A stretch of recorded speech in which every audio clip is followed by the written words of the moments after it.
morning everyone. Today's thought is do not give your past the power to define your future.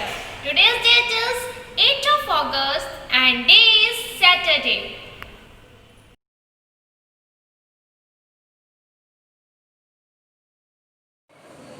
Good morning students. Welcome back you all in Shivaji Group of Institutions online classes. Students, before starting our today's class, let's take 1 minute relax. Okay? So, take this position, close your eyes and start inhale and exhale process. Okay? Start. Inhale, exhale. Inhale, exhale. Inhale, exhale. Inhale, exhale. Inhale, exhale. Now open your eyes and get back to your position. Okay? Students, this is your first period and this is your Hindi language period. And you know that this is your first period and this is your Hindi language period. Okay? So, I am going to start your first period. Students, इससे पहले की कक्षाओं में मैंने आपको हिंदी व्याकरण में सभी पाठ पूरे करा दिए थे और मुझे आशा है कि आपने सभी पाठ पूरे कर लिए होंगे और उन्हें याद भी कर रहे होंगे। आज मैं आपको अपठित गद्यांश के बारे में बताने जा रही हूँ। बच्चों, अपठित गद्यांश क्या होता है? अपठित गद्यांश से तात्पर्य, पहले तो अपठित गद्यांश जानने से पहले हमें जानना चाहिए कि गद्यांश क्या होता है। ठीक है बच्चों, कोई लेख जो इस प्रकार से लिखा है ये क्या है? गद्य भाषा में अर्थात खड़ी भाषा में। ठीक है, तो ये क्या होता है? गद्यांश होता है। और जो कविता की भाषा में होता है, कविता के रूप में होता है, उसे हम क्या बोलते हैं? पद्य यानी पद्यांश। ओके, तो गद्यांश और पद्यांश समझ में आया। अब एक शब्द है अपठित। अपठित से क्या तात्पर्य होता है? पठित, पठित का अर्थ होता है पढ़ा हुआ, पठित मतलब पढ़ा हुआ, और उसमें अपठित आ लग गया तो उसका विपरीत बन गया। क्या बन गया? बिना पढ़ा हुआ। अर्थात अपठित गद्यांश क्या होता है? ऐसा कोई लेख या अनुच्छेद जो हमने पहले ना पढ़ा हो। ठीक है, आपको अपठित गद्यांश समझ में आया। अब हम जानते हैं कि हमें क्या करना होता है। ठीक है बच्चों, आपको एक ऐसे गद्यांश दिया होता है, आपको इस गद्यांश को या पद्यांश जो भी है आपको उसे ध्यान से पढ़ना होता है, उसका अर्थ समझना होता है। उसके बाद आपको नीचे दिए गए प्रश्नों के उत्तर देने होते हैं। ठीक है, हम उत्तर कैसे लिखते हैं? उत्तर लिखने के लिए हमारी भाषा बहुत ही सरल, सुस्पष्ट होनी चाहिए। ठीक है, जो प्रश्न पूछा जाए हमारा उत्तर उसी पर आधारित होना चाहिए। उत्तर देने के लिए अगर आपसे कोई प्रश्न पूछा गया है तो आप पूरा 2-3 लाइन उठाकर नहीं लिख देते हैं। जो प्रश्न पूछा गया है उस प्रश्न को अपने शब्दों में पैराग्राफ या जो अनुच्छेद है उसको आधार मानकर आपको उत्तर लिखना होता है। ओके, और कुछ प्रश्न इसमें सीधे से इस गद्यांश पे आधारित भी पूछे जाते हैं और कुछ प्रश्न आपसे भाषा ज्ञान के आधार पर पूछे जाते हैं। ठीक है, भाषा ज्ञान में जैसे आपसे जो पद्यांश में कुछ शब्द दिए गए होंगे उनके विलोम पूछ लेगा या उनके पर्यायवाची पूछ लेगा या उनके अनेकार्थी अगर कोई शब्द दिया है तो वो पूछ लेगा। शब्द भंडार अर्थात शब्द भंडार में से कुछ पूछ लेगा या संज्ञा सर्वनाम इस पर आधारित कोई प्रश्न पूछ ले। ठीक है, तो कुल मिलाकर कुछ प्रश्न ऐसे होते हैं जो सीधे सीधे पद्यांश पर आधारित होते हैं और कुछ प्रश्न आपसे भाषा पर आधारित अर्थात भाषा ज्ञान पर आधारित पूछे जाते हैं। ठीक है, अब आपको मुझे आशा है कि आपको अब अपठित गद्यांश कैसे हल करते हैं, उनके कैसे उत्तर लिखते हैं, ये समझ में आ गया होगा। तो आइए अब हम शुरू करते हैं हमारा आज का कार्य। बच्चों यहाँ पर मैंने एक गद्यांश दिया हुआ है जो किस पर है, मैंने पहले यहाँ पर देखिए नाम लिखा है सीवी रमन जी के ऊपर है।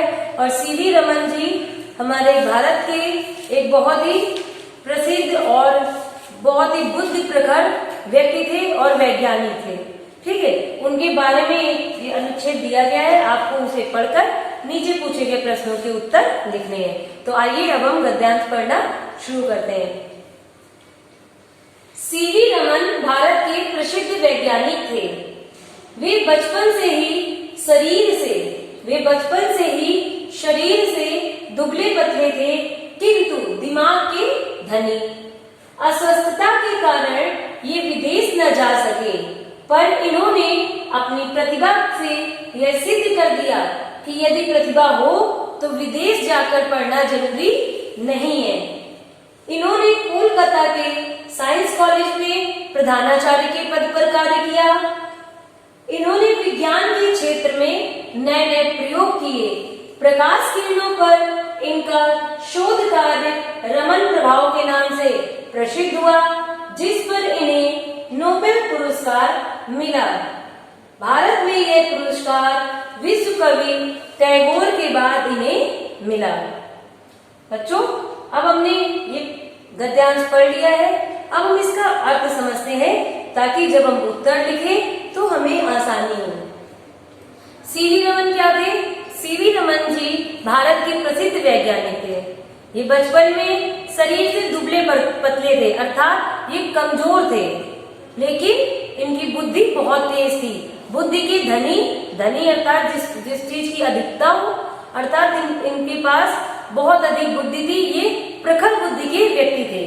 ठीक है, फिर जब ये कमजोर रहते थे तो इन्होंने अपनी पढ़ाई की, लेकिन ये विदेश न जा सके क्योंकि ये बीमार रहते थे, अस्वस्थ रहते थे। लेकिन ऐसा नहीं था कि विदेश जाकर पढ़ाई न करने के कारण इन्हें कोई कमी रह गई हो। इन्होंने विदेश जाकर पढ़ाई नहीं की, लेकिन फिर भी इन्होंने अनेक शोध कार्य किए, जिससे ये सिद्ध हो गया कि अगर आप में बुद्धि हो तो ये जरूरी नहीं है कि आप विदेश जाकर ही पढ़ें, तभी आप अपने जीवन में कुछ नया कर पाएंगे। ठीक है, इन्होंने इस मिथ्या को, इस भ्रम को तोड़ा कि हमें अपनी मेहनत से, अपनी लगन से पढ़ाई करनी चाहिए और उसके परिणाम अच्छे ही होते हैं। फिर इन्होंने कोलकाता के साइंस कॉलेज में कुछ दिनों तक प्रधानाचार्य के पद पर कार्य किया। कोलकाता के साइंस कॉलेज में प्रधानाचार्य के पद पर कार्य किया।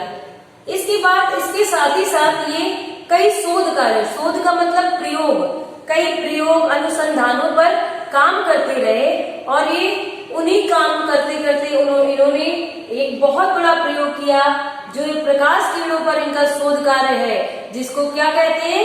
रमन प्रभाव कहते हैं। जब बच्चों आप आगे की कक्षाओं में पढ़ेंगे तो आप फिजिक्स में रमन इफेक्ट के बारे में पढ़ेंगे कि रमन इफेक्ट क्या होता है। ठीक है, अभी आप ये समझें कि इन्होंने प्रकाश किरणों पर, जो सूर्य से आने वाली किरणें हैं, इन पर एक शोध कार्य किया। ठीक है, और इनका ये जो शोध कार्य है ये इतना महत्वपूर्ण था कि उस शोध कार्य को इन्हीं के नाम से जाना जाता है। उसे हम रमन इफेक्ट अर्थात रमन प्रभाव के नाम से जानते हैं। और इसी रमन प्रभाव की खोज करने के कारण इन्हें नोबेल पुरस्कार मिला था। फिजिक्स के, भौतिकी के क्षेत्र में इन्हें नोबेल पुरस्कार मिला था। और ये नोबेल पुरस्कार प्राप्त करने वाले दूसरे भारतीय हैं। इनसे पहले विश्व कवि गुरु रविंद्रनाथ टैगोर जी को यह पुरस्कार मिला था। और रविंद्रनाथ टैगोर जी को उनकी किस उपलब्धि पे मिला था? उनकी एक रचना थी गीतांजलि, उस पर मिला था, आपको पता होगा। ठीक है, और सीवी रमन जी को यह पुरस्कार इनके प्रकाश किरणों पर खोज के कारण मिला था। ओके, तो ये दूसरे भारतीय थे जिन्हें नोबेल पुरस्कार मिला। और आप सभी जानते हो या नहीं जानते हो तो भी ये जान लीजिए कि नोबेल पुरस्कार का अपना एक बहुत बड़ा महत्व होता है। ओके, तो आपने समझ लिया, मीनिंग समझ ली। अब हम इसमें पूछेंगे, प्रश्न पूछते हैं और फिर उत्तर लिखने का प्रयास करते हैं। ठीक है, चलिए पहला प्रश्न पूछा गया है कि सीवी रमन की बचपन से ही क्या विशेषता थी। सीवी रमन की बचपन से ही क्या विशेषता थी। आपने क्या पढ़ा है सीवी रमन जी के बारे में कि सीवी रमन क्या थे। अब देखिए बचपन से यहाँ भी ये दिया गया है कि वे दुबले पतले थे किंतु दिमाग के धनी, तो आप ये तो लिख नहीं देंगे ना, इसे आप अपने शब्दों में लिखेंगे। और कैसे लिखेंगे कि सीवी रमन जी बचपन से ही, या सीवी रमन जी बचपन में दुबले पतले थे किंतु वे बहुत बुद्धिमान थे। ठीक है, सीवी रमन जी, या ऐसे लिख सकते हैं सीवी रमन जी शारीरिक तौर पर कमजोर थे लेकिन मानसिक तौर पर वे बहुत मजबूत थे, अर्थात वे बहुत बुद्धिमान थे। ठीक है, ये इनकी विशेषता हो गई। बचपन से पूछा गया है, पहले बात के लिए तो बचपन में क्या थे, बचपन के बारे में जो बताया गया है, जो हमें यहाँ से इस गद्यांश से जो हमें उनके बारे में पता चला, हमें वही लिखना है। ठीक है, ये विदेश क्यों नहीं जा पाए, तो मैंने आपको बताया था ना क्यों नहीं जा पाए, क्योंकि बीमार रहते थे तो आसक्त रहते थे। तो आपको क्या लिखना है कि अपनी शारीरिक अस्वस्थता या अस्वस्थता के कारण वे विदेश नहीं जा पाए। ठीक है, शारीरिक अस्वस्थता के कारण सीवी रमन जी विदेश नहीं जा पाए। चौथा पूछा गया है इन्हें किस शोध पर नोबेल पुरस्कार मिला।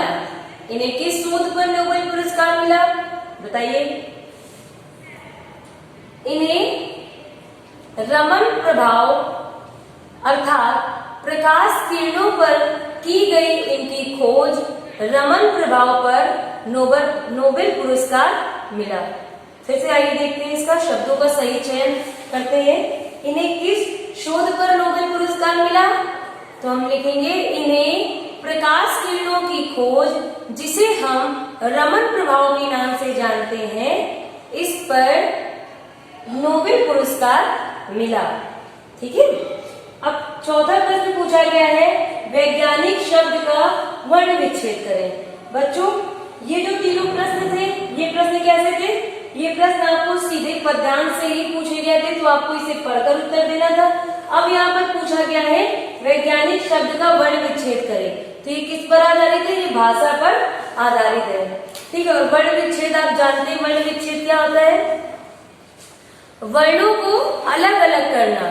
वर्णों को अलग अलग करने को हम क्या कहते हैं, वर्ण विच्छेद। और वर्ण विच्छेद में हम क्या करते हैं, वर्ण को अर्थात स्वर को व्यंजन से अलग करते हैं। ठीक है, आइए देखते हैं वैज्ञानिक शब्द का हम कैसे करेंगे वर्ण विच्छेद। तो यहाँ पर मैंने लिखा है वैज्ञानिक। ठीक है, वैज्ञानिक में क्या है, वह वर्ण अलग हुआ और इसमें किसकी मात्रा है, ए की, तो आप यहाँ क्या लिख देंगे, ए। वै फिर है ज्ञा, तो ज्ञा लिखा और हलंत लगाया। आपको ये बात याद रखनी होगी, जब भी हम व्यंजन वर्ण से स्वर वर्ण को अलग करते हैं तो हम नीचे व्यंजन लगाते हैं, क्योंकि हम बिना स्वरों की सहायता से वर्णों का उच्चारण नहीं कर सकते हैं ना। ठीक है, वैज्ञा, यहाँ पर क्या है आ, वैज्ञा आ हो गया, और फिर क्या है न, तो ना अलग किया और ना में क्या है छोटी ई की मात्रा, तो आप यहाँ पर क्या लिख देंगे, छोटी ई। वैज्ञानिक। अब का और का में क्योंकि हम क अ आप बोल रहे हैं ना, बिना स्वर की सहायता से बोलते नहीं है, तो जब हमने का को अलग किया तो इससे क्या अलग होता है, आ। सो स्टूडेंट्स आपको समझ में आ गया होगा।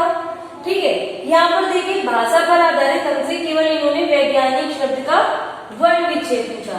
मान लीजिए यहाँ पर ये हमसे विलोम शब्द पूछ लेते, कुछ ऐसे शब्द पूछ लेते जिनके हमें पर्यायवाची लिखने होते, जैसे मान लीजिए प्रसिद्ध शब्द दे देते, प्रसिद्ध की पर्यायवाची पूछते, तो प्रसिद्ध की पर्यायवाची क्या होता है, मशहूर, लोकप्रिय। ठीक है, तो आपका भाषा ज्ञान शब्द भंडार भी मजबूत होना चाहिए अपठित गद्यांश को हल करने के लिए। ठीक है। और जैसे अस्वस्थता, तो अस्वस्थ का विलोम पूछते तो अस्वस्थ का विलोम क्या हो जाता है? स्वस्थ। ठीक है। प्रसिद्ध का विलोम हो जाता अप्रसिद्ध। धनी का विलोम क्या हो जाता? गरीब। ठीक है। तो इस तरह से आपसे शब्द भंडार से पर आधारित भी कुछ प्रश्न पूछे जा सकते थे।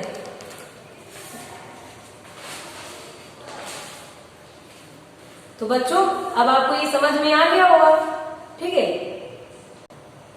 और मुझे आशा है कि आप इसको ध्यान से समझेंगे भी। ठीक है। इसके अलावा ये मैंने आपको एक गद्यांश यहाँ पर पढ़ाया है। ठीक है। ये एक उदाहरण स्वरूप है। आपको क्या करना है? अपने पेरेंट्स की हेल्प से, आपको या अपनी पुस्तक की मदद से आपको दूसरे अपठित गद्यांश ढूंढने हैं और उन्हें हल करने हैं। ओके। और आप करेंगे भी, ऐसा है ना? सो स्टूडेंट्स, आप ये पहले पढ़ेंगे, फिर इसके उत्तर लिखेंगे और दूसरे जो भी आप गद्यांश सर्च करते हैं उन्हें आप स्वयं करेंगे और फिर अपने घर में अपने बड़ों की मदद से उन्हें समझेंगे कि आपने उसे सही किया है अथवा गलत। Okay. So students, that's enough for today. We will meet again in our next class. Till then, complete your all work and learn your all work. Okay. Thank you.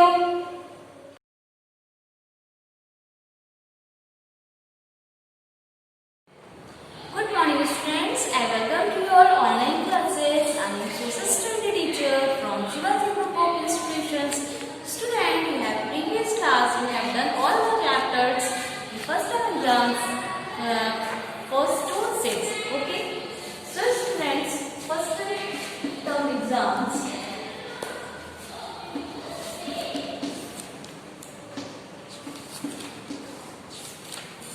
Which chapter this? Chapter number 1 is coming, chapter number 2, then chapter number 3, then chapter number 4, then chapter number 5, and then chapter number 6. आपके first term exam में chapter number 1 to chapter number 6 तक आ रहे हैं। Okay. So I will discuss about revision of chapter 1 and 2.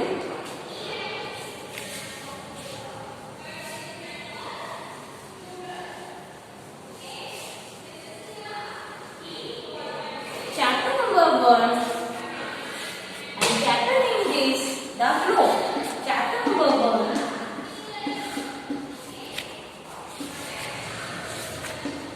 the globe.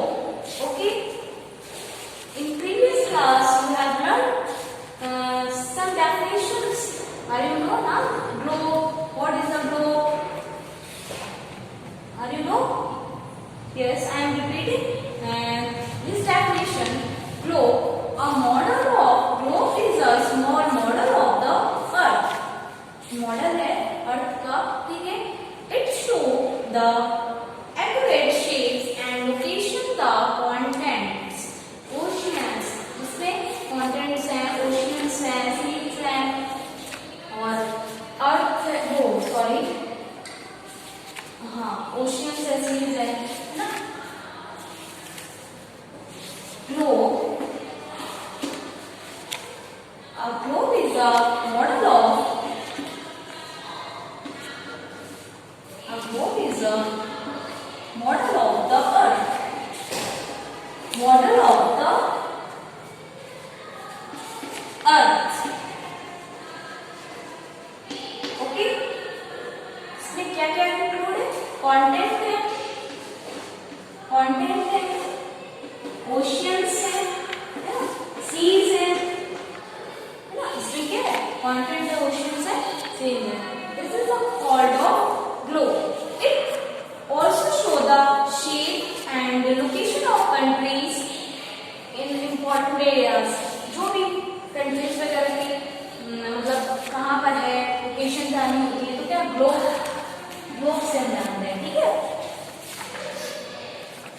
And some definitions.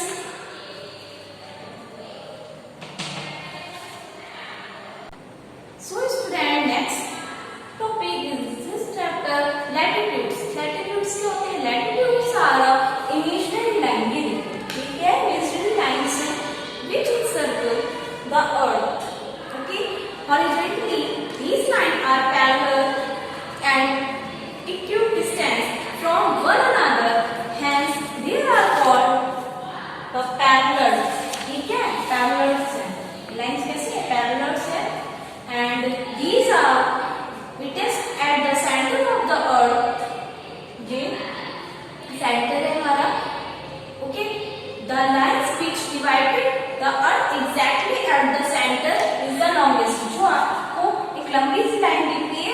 longest, ठीक है, this is the called of equator, ठीक है, equator है, and the hemisphere above the equator is known as the north hemisphere. ये divide कर रही है, इस साइड में ये नॉर्थ हेमिस्फीयर है और जो नीचे की तरफ है इधर वो साउथ हेमिस्फीयर है, ठीक है। 90 डिग्री ये नॉर्थ पर है, ये डिग्रीज होती है, ये क्या है आपकी डिग्रीज है, ये किस डिग्री पर है, 90 डिग्री पर है। ये बिल्कुल जब फिंगर ऐसे वर्टिकल पोजीशन पर होता है 90 डिग्री पर है, ठीक है। ये 80 डिग्री पर है, ये हमारा इधर 60 डिग्री नॉर्थ पर रहेगा, 40 डिग्री नॉर्थ में एंड 20 डिग्री नॉर्थ पे, ओके। एंड जो मिडिल पॉइंट इसका है वो 0 से नॉर्थ उसमें होल करेगा, okay. Are you clear? Now next is features of latitude. क्या क्या फीचर्स होते हैं? Number first point is there all latitudes are complete circle except the north pole and the south pole, which are points.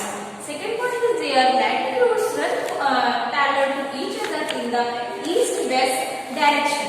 And third point is there the length of the latitude decreases. We move away from the equator towards the poles. Okay, student. Importance of latitudes. क्या क्या importance होती है? Beside the equator, north pole पर होता है, south pole पर होता है। There are 4 other important latitudes. Number first is Tropic of Cancer. ये number first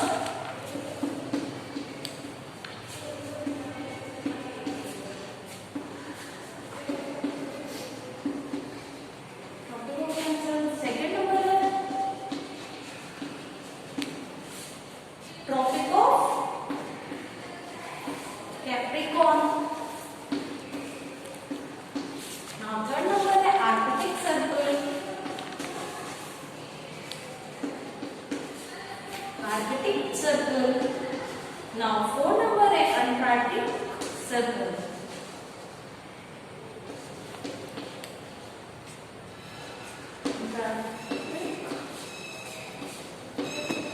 circle, okay. Are you clear? And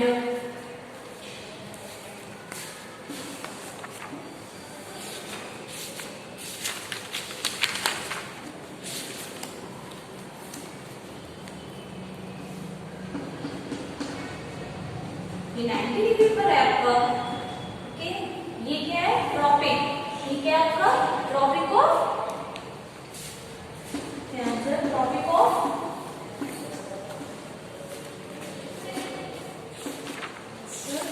ये क्या है? Equator, equator.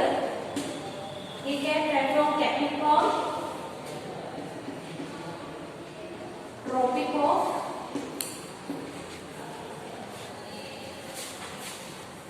Capricorn.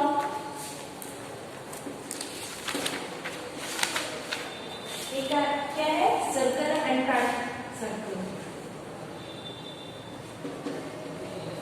Antarctic Circle, okay. ये किस पर है? ये साउथ पर है, 90 डिग्री साउथ पर है और ये 90 डिग्री नॉर्थ पर है हमारा। Are you clear? कुछ सब क्वाड्रेंट्स है लैटिट्यूड्स के, हमारे Tropic of Cancer, Tropic of Capricorn and Arctic Circle and last है अंटार्कटिक सर्कल, ठीक है। ये I am making a figure. First ये नॉर्थ पोल 90 डिग्री पर है एंड नीचे की तरफ जो है वो नॉर्थ साउथ पोल पर है ना। डायरेक्शन सेम होती है ना, north south. Are you clear ना? Okay. Number first this is Tropic of Cancer. Number second equator, जो मिड पे होता है, इक्वेटर होता है, Tropic of Capricorn and Antarctic. Are you clear? So student next topic is there longitudes. Longitudes क्या होते हैं? लॉन्गिट्यूड्स भी सेम ऐसे होते हैं, बस थोड़ा सा डिफरेंस होता है। Longitudes are imaginary line which encircle the earth vertically, okay। तो vertically होते हैं, they run from north pole to south pole।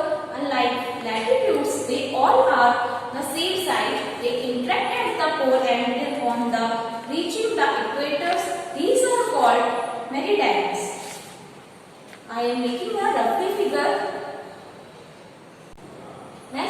is this longitude as a roughly figure I am making. This is North Pole and that is the South Pole. Okay, जो main point है वो equator, जो mid position पर जाता है equator है and that is the majorly line. This is the called of prime meridian. Okay, उसको prime meridian के नाम से जानते हैं. Now next is features of longitudes. क्या क्या फीचर्स होते हैं? The lines of longitude are semi circle. Semi circle होता है हाफ, ठीक है, that runs from one pole to the other. Second number, they run in north south direction. North south direction में है ये. डायरेक्शन इसकी क्या होती है? नॉर्थ साउथ होती है. And they are located further apart the equator and meet at the poles. ये सब जगह का, क्योंकि यहाँ पर एक पॉइंट होता है पोल जिसको बोलते हैं, यहाँ पर मीट करता है, मिलता है. जो इसकी जितनी भी लाइन्स होती है, ये लाइन्स, ये कहाँ पर होती हैं? एक पॉइंट में. इसको क्या बोलते हैं? पोल कहते हैं. Okay, so student complete the revision of chapter number 1. So move on. Now next chapter is this chapter number 2, the map. Okay, so student, next chapter is this chapter number 2nd and chapter name is the map. Student, you have previous class you have learned this all definition in this chapter. Globe is, जैसे कि आपको पता है, globe is a model of the earth which represent the various landforms in any easy way and accurate way. अब map क्या है? Map is a drawing of earth's surface or part of it. कहीं पर भी कुछ भी जानकारी हो तो एक ड्राइंग बनता है और किसी भी चीज का, वो क्या होती है? हमारी मैप होती है. A map is a representation of the earth's surface. Are you clear? Types of maps, इसके कुछ types होते हैं. There are several types. कुछ types होते हैं. Number first is there political map होता है, physical map होता है, और भी maps होते हैं जो इसमें है नहीं. इसमें आपके कोर्स में जो पॉलिटिकल मैप है, फिजिकल मैप तक ही है. Number first is here political map.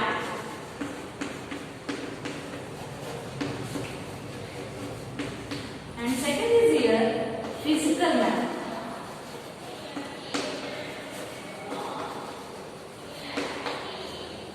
Okay, political map show boundaries of the countries, states and important cities. इसमें क्या होता है पॉलिटिकल मैप में?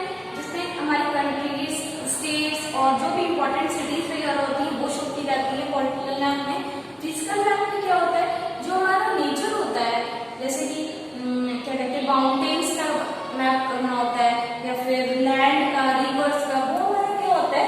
फिजिकल मैप में आता है. ओके, अब language. Now next is language of maps. क्या होती है? To understand the information given in map, we must know its language. Every map has कोई मतलब मैप में क्या कुछ ना डायरेक्शन या फिर साइन कोई दिया जाता है, उसको कलर दिया जाता है, सिंबल्स दिए जाते हैं, तभी तो देख पाते हैं उसको मैप, है ना. This is known as languages of map. ये होती है मैप की लैंग्वेज.